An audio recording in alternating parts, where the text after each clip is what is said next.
Investigation team से पता चला कि एलेक्स के पास $23 मिलियन है। एलेक्स को कोई आइडिया नहीं था कि ये जो लोग हैं उससे कुछ मीटर दूर बैठे हैं और कुछ दिनों बाद ही उसे वही पकड़ने वाले हैं। That was the first time जब अल्फा 02 को सामने से देखा था और उन एजेंट्स में से किसी को भी नहीं पता था कि इसकी 1 महीने बाद मौत हो जाएगी।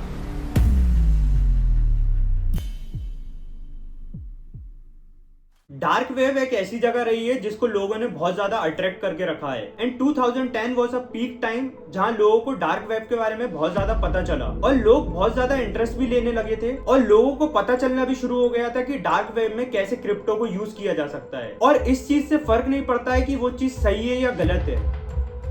फरवरी 2011 डार्क वेब एक ऐसी वेबसाइट थी जिसको लोग बहुत ज्यादा यूज करने लगे थे और इस वेबसाइट का नाम था सिल्क रोड। सिल्क रोड इतना ज्यादा फेमस हो गया था और इतना ज्यादा ग्रो करने लगा था कि वहां पर डेली बेसिस पर 1 लाख लोग सिल्क रोड पर आते थे, वो भी ड्रग्स खरीदने के लिए। सिल्क रोड डार्क वेब की सबसे आइकॉनिक वेबसाइट है and Silk Road was the region जहां पर लोगों को पता चला था कि आप इलीगल ड्रग्स खरीद सकते हो बिना पहचान के, जहां तुम्हें कोई पकड़ने भी नहीं आएगा एंड ड्रग्स खरीदने के साथ साथ it was the proper place where you can sell the drugs also. Obviously बात है ये सब कुछ इलीगल था, इसी वजह से 2.5 साल तक इस वेबसाइट को ट्रैक करने के लिए जो इन्वेस्टिगेटर अथॉरिटीज थी उन्होंने सिल्क रोड के ओनर को पकड़ लिया और सिल्क रोड को बंद कर दिया गया। जो पुलिस डिपार्टमेंट था और सारी अथॉरिटीज थी, जो लोग सिल्क रोड को बंद करवाने के पीछे थे, वो बाकी सारी ड्रग सेलिंग वेबसाइट को एक मैसेज देना चाहती थी और इसी वजह से जो ओनर था सिल्क रोड का, उसको पकड़ने के बाद उसको एक लाइफ सेंटेंस दिया गया। अब जब ये सब कुछ हो गया था तो पुलिस टीम और इन्वेस्टिगेशन टीम को ये लगने लगा था कि सिल्क रोड के ओनर को पनिशमेंट मिल चुकी है और इसी वजह जितनी भी और वेबसाइट है वो बंद हो जाएंगी और उनके अंदर एक फियर आ जाएगा कि हाँ पुलिस है और अथॉरिटीज है जो इस इलीगल वेबसाइट के ओनर को ढूंढ रही है। और इसी के बाद सारी अथॉरिटीज और पुलिस को लगने लगा कि ये डार्क वेबसाइट बंद हो जाएंगी, लेकिन इसका अपोजिट हुआ। बहुत सारे लोग सिल्क रोड के बंद होने वाली न्यूज को एक अपॉर्चुनिटी समझ रहे थे। लोग सोच रहे थे कि जितना भी कस्टमर बेस था सिल्क रोड का, जो कि बहुत बड़ा था, लाखों लोग आते थे वेबसाइट पे और बाकी के लोग उस कस्टमर बेस को स्टील करना चाहते थे और इसी वजह से सिल्क रोड बंद होते ही और भी बहुत सारी इलीगल वेबसाइट आना शुरू हो गई। उस वेबसाइट पर लोग ड्रग्स को बाय और सेल करने लगे। वेल, ब्लैक फ्लैग, पंडोरा, ऐसी बहुत सारी वेबसाइट खुल गई थी और एक ऐसी वेबसाइट भी थी जिसने अपनी वेबसाइट का नाम सिल्क 2.0 रखा। कमाल की बात ये थी कि सिल्क रोड जो वेबसाइट थी उसको बंद होने के 35 दिन बाद ही ये वेबसाइट रेडी हो गई और इस चीज से ये फिगर आउट कर सकते हैं कि कितने लोग रेडी बैठे थे एक अपॉर्चुनिटी के लिए। वो अपॉर्चुनिटी उन लोगों को मिले और वो फटाफट एक इलीगल ड्रग वेबसाइट खोल सके, वो भी डार्क वेब पर। और सिल्क रोड 2.0 तो बिल्कुल सिल्क रोड की कॉपी थी। सिल्क रोड के टाइम पर ही उनका एक कंपटीशन था, एक और वेबसाइट थी जो सेम चीज करती थी और उसका नाम था एवोल्यूशन। और जब सिल्क रोड बंद हुई थी तभी एवोल्यूशन के ओनर ने एवोल्यूशन वेबसाइट बंद कर दी थी और उसे भी यही डर था कि वो एक दिन पकड़ा ना जाए। और जब उन्होंने वेबसाइट बंद करी तो जितने भी कस्टमर थे उन्होंने वेबसाइट में पैसे डाले हुए थे प्रोडक्ट को खरीदने के लिए। एवोल्यूशन का ओनर वो सारे पैसे लेके भाग गया और उन्होंने अपनी वेबसाइट बंद कर दी और इस चीज को कहते हैं एग्जिट स्कैम, जिसके अंदर ओनर्स अपनी कंपनी और अपने प्रोडक्ट को साथ लेकर चले जाते हैं और वेबसाइट को बंद कर देते हैं और सारा पैसा चुरा लेते हैं। और ऐसी सेम वेबसाइट अगोरा भी थी जो कि बंद हो गई थी, लेकिन इन सब के बाद एक ऐसी वेबसाइट ओपन हुई जिसने डार्क वेब पर ड्रग सेलिंग एंड बाइंग का गेम पूरी तरीके से बदल दिया और इस वेबसाइट का नाम था alpha bay.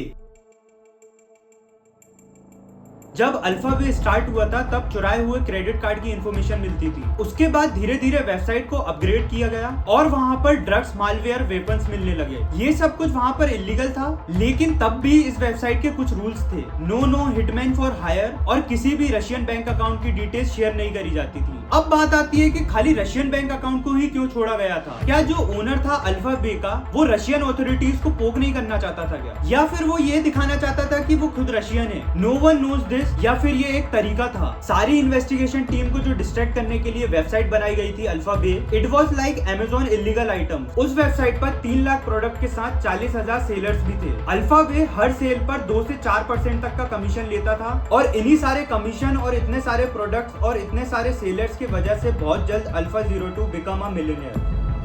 AlphaZero 2 was the owner of AlphaBay. इतना सारा पैसा आने के बाद AlphaZero 2 ने सोचा कि वो अपनी टीम बनाएगा इस वेबसाइट के लिए, और इस टीम में काफी सारे लोग थे, जिसमें से एक था डी स्नैक, और काफी और मॉडरेट्स के साथ और एक पीआर मैनेजर के साथ उसने ये पूरी टीम फॉर्म करी थी। ये पूरी टीम काफी ज्यादा प्रोफेशनल थी, ये पूरी कंपनी और ये पूरी वेबसाइट ही काफी ज्यादा प्रोफेशनल थी, और इस चीज का अंदाजा तुम लगा ही सकते हो बाय द फैक्ट उन्होंने उनका खुद का पीआर मैनेजर भी रखा हुआ था फॉर अ इलीगल वेबसाइट जहां पर ड्रग्स और वेपन सेल किए जाते थे। AlphaZero 2 ने सारे ऑपरेशंस और सारे वर्किंग डी स्नैक के हाथ में दे दी थी, और उसके बाद काइंड ऑफ रिटायर्ड ले लिया था। आफ्टर दैट पूरी की पूरी अमेरिकन इन्वेस्टिगेशन टीम लगी हुई थी टू फाइंड AlphaZero 2, और वो वेट कर रहे थे कि AlphaZero 2 या अल्फाबे से कोई तो गलती होगी और वहां से वो AlphaZero 2 को पकड़ पाएंगे। लेकिन AlphaZero 2 बहुत ज्यादा स्मार्ट था और उसको सारे लूपहोल्स पता थे। उसको पता था कि इन्वेस्टिगेशन कैसे ही होगी, इसलिए उसने सारे ट्रैक्स और सारे लूपहोल्स कवर कर रखे थे, और इसी वजह से अमेरिकन इन्वेस्टिगेशन टीम को काफी ज्यादा मुश्किल हो रहा था उसको पकड़ने के लिए। डार्क वेब के बारे में जिन जिन लोगों को पता है उनको पता होगा कि डार्क वेब को ओपन करने के लिए नॉर्मल क्रोम ब्राउजर पे नहीं जा सकते हो, और इसको आप नॉर्मल वेब के थ्रू एक्सेस नहीं कर सकते हो। इसी वजह से एक अलग ब्राउजर होता है इसको एक्सेस करने के लिए, जैसे कि टॉर। अब टॉर वेबसाइट की खासियत क्या है? जो भी डार्क वेब वेबसाइट आपके सामने लेके आता है वो सारी वेबसाइट बहुत सारे सर्वर को बाउंस करके आती हैं आपके पास, और इसी वजह से इन वेबसाइट को ट्रैक करना इजी नहीं होता है। और यही सेम केस था अमेरिकन इन्वेस्टिगेशन टीम के साथ। उनको पता था कि वो ऑनलाइन तो ट्रैक नहीं कर सकते हैं, तो वो और तरीके ढूंढ रहे थे कि एक गलती तो मिल जाए। इसी वजह से अमेरिकन इन्वेस्टिगेशन टीम ने खुद ही प्रोडक्ट ऑर्डर करना शुरू कर दिए। अल्फाबे से काफी सारे ड्रग्स और वेपन्स ऑर्डर किए जा रहे थे, जो कि अमेरिकन इन्वेस्टिगेशन टीम ही कर रही थी, जिससे कि वो पकड़ पाए कि इन प्रोडक्ट्स का सेलर कौन है, ये प्रोडक्ट आ कहां से रहे हैं, इन प्रोडक्ट्स को पैक कौन कर रहा है। लेकिन ये सब करते करते अमेरिकन इन्वेस्टिगेशन टीम को रियलाइज हुआ कि अगर वो कुछ गलती यहाँ पर ढूंढ भी लेते हैं तो उससे सिर्फ उन्हें जो इंसान इन पैकेजेस को पैक कर रहा है और जो सेलर्स है उनके बारे में ही पता चलेगा। लेकिन जो पूरी इन्वेस्टिगेशन टीम थी वो AlphaZero 2 को ढूंढना चाहती थी। अल्फाबे अपना काम मिडलमैन की तरह करता था, जो भी बायर्स को बाय करना होता था वो क्रिप्टो पे बाय करते थे। AlphaZero 2 was just the middleman and the owner and the controller of Alphabay। दिसंबर 2016 में एक एजेंट था जिसका नाम था रॉबर्ट मिलर। वो डीए में था और वो अल्फाबे के केस पर काम कर रहा था, और काफी टाइम से वो इन्वेस्टिगेशन भी कर रहा था, लेकिन उसको कोई क्लू नहीं मिल पा रहा था। लेकिन एक दिन रॉबर्ट मिलर को एक ईमेल आया जब अल्फाबे नया नया स्टार्ट हुआ था। तो उस टाइम पर कोई भी इंसान वहाँ जाता था ड्रग्स या वेपन्स बाय या सेल करने, तो उसको खुद को रजिस्टर करना पड़ता था, और रजिस्टर करने के बाद जो इंसान रजिस्टर कर रहा है उसको अल्फाबे से एक ईमेल आता था which was thank you for registration on AlphaBay. तो जब ये थैंक्स वाला ईमेल आता था जिस इंसान ने रजिस्टर करा है, तो उस ईमेल में सेंडर्स ईमेल्स का एड्रेस भी होता था, और उसी इनिशियल डेज में किसी इंसान ने थैंक यू का स्क्रीनशॉट ले लिया था, और वही स्क्रीनशॉट किसी एनोनिमस आदमी ने रॉबर्ट मिलर को भेज दिया। इट्स वेरी पॉसिबल कि रॉबर्ट मिलर को जिस इंसान ने ये ईमेल भेजा था अगेंस्ट अल्फाबे, हो सकता है कि वो किसी राइवल वेबसाइट का ही ओनर हो जो कम्पीट कर रहा हो अल्फाबे के साथ। जब रॉबर्ट ने उस ईमेल को, उस एविडेंस को थोड़ा स्कैन करने की कोशिश करी तो सेंडर्स ईमेल निकल के आया pimplex91@hotmail.com। इन्वेस्टिगेटर्स ने जब इस ईमेल आईडी को ट्रैक करा तो उन्हें एक पिक्चर भी मिली एलेक्स के साथ ही। साथ में उन्हें पता चला कि एलेक्स 2009 के टाइम पे एक French language social media website पे भी था। उस सोशल मीडिया प्लेटफॉर्म का नाम था skyrock.com। एलेक्स ने अपनी एक डेटिंग प्रोफाइल भी बना रखी थी जिस पर उसका नाम था ट्रॉय, और थोड़ा और रिसर्च करने के बाद उसका नाम ही निकल के आ गया अलेक्जेंडर केसेस, और इसके बाद ही इन्वेस्टिगेटर को उसका पेपल और लिंक्डइन अकाउंट भी मिल गया। लिंक्डइन पर एलेक्स ने डाल कर रखा था वो एक फ्रीलांसर सॉफ्टवेयर इंजीनियर है, साथ ही साथ उसकी एक कंपनी भी है EBX टेक्नोलॉजीज। इन्वेस्टिगेटर को उसका फेसबुक अकाउंट भी मिल गया जिससे उसके वाइफ के बारे में भी पता चल गया। इसके बाद पता चला कि एलेक्स थाईलैंड भी रह चुका है और बैंकॉक भी रह चुका है। इवन एलेक्स के वहाँ पे 3 प्रॉपर्टीज भी थी और 3 घर भी थे,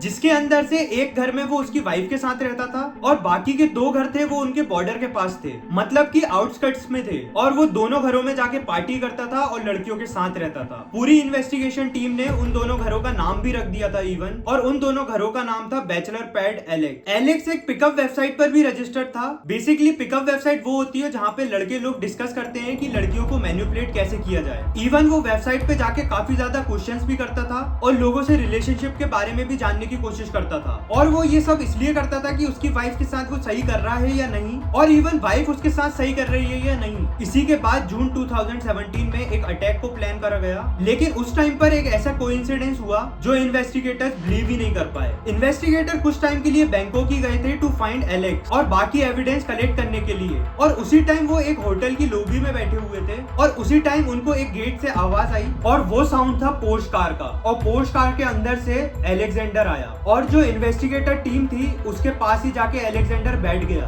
अलेक्जेंडर को कोई आइडिया नहीं था कि वो उससे कुछ मीटर दूरी बैठे हैं और कुछ दिनों बाद ही उसे वही पकड़ने वाले हैं। बेसिकली अलेक्जेंडर वहाँ पर एक मीटिंग के लिए आया हुआ था और वो बिजनेस मीटिंग करके चला गया। That was the first time जब इन्वेस्टिगेटर ने अलेक्जेंडर को आमने सामने देखा था, लेकिन उन एजेंट्स में से किसी को भी नहीं पता था कि एक महीने बाद वही आदमी जिसको अभी इन्होंने देखा है अलेक्जेंडर, उसकी मौत हो जाएगी। यूरोप में एक और वेबसाइट थी जो अल्फा बे जैसी ही थी, जिसका नाम था हांसा मार्केट, और सारी अथॉरिटीज हांसा मार्केट को बंद करवाने में लगी हुई थी। ये हांसा मार्केट वाली बात पता चली FBI को, और FBI ने अथॉरिटीज के साथ एक प्लान बनाया और उन्होंने बताया कि हम अगर अल्फा बे को पकड़ लेते हैं तो उसके सारे कस्टमर बाकी वेबसाइट पर जाएंगे, जिसमें से सबसे ज्यादा चांसेस थे हांसा मार्केट के।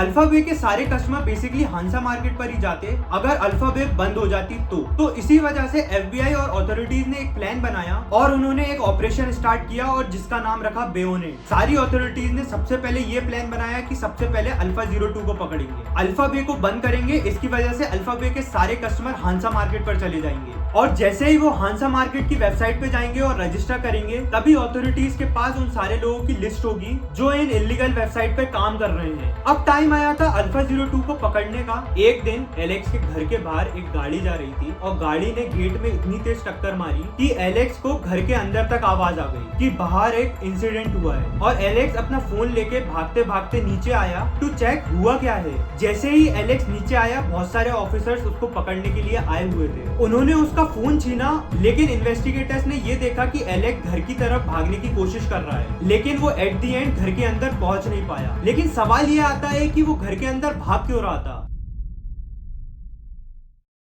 घर के अंदर उसका कंप्यूटर था जो कि अनलॉक था, जिसके अंदर सारी एक्सेस इंफॉर्मेशन थी ऑफ अल्फा बे। अगर ऑफिसर्स थोड़ा भी लेट होते तो अल्फा बे को पकड़ तो लेते, लेकिन बंद नहीं कर पाते। लेकिन अनफॉर्चुनेटली अंदर वो कंप्यूटर पे वो वेबसाइट अनलॉक थी और सारे आईडी और पासवर्ड ऑफिसर्स को मिल गए। इन्वेस्टिगेटर टीम को पता चला कि अलेक्जेंडर के पास $23 मिलियन है, और इसके बाद ही सीधा सीधा हंसा मार्केट को भी बंद कर दिया। उन्होंने एक ही अटेम्प्ट में अल्फा बे को भी बंद कर दिया, हंसा मार्केट को भी बंद कर दिया, और उनके सारे कस्टमर्स की डिटेल भी निकाल ली, जिससे कि कोई भी इलीगल एक्टिविटीज ना हो पाए। Thank you guys for watching this video. If you like the video, do subscribe and like this video.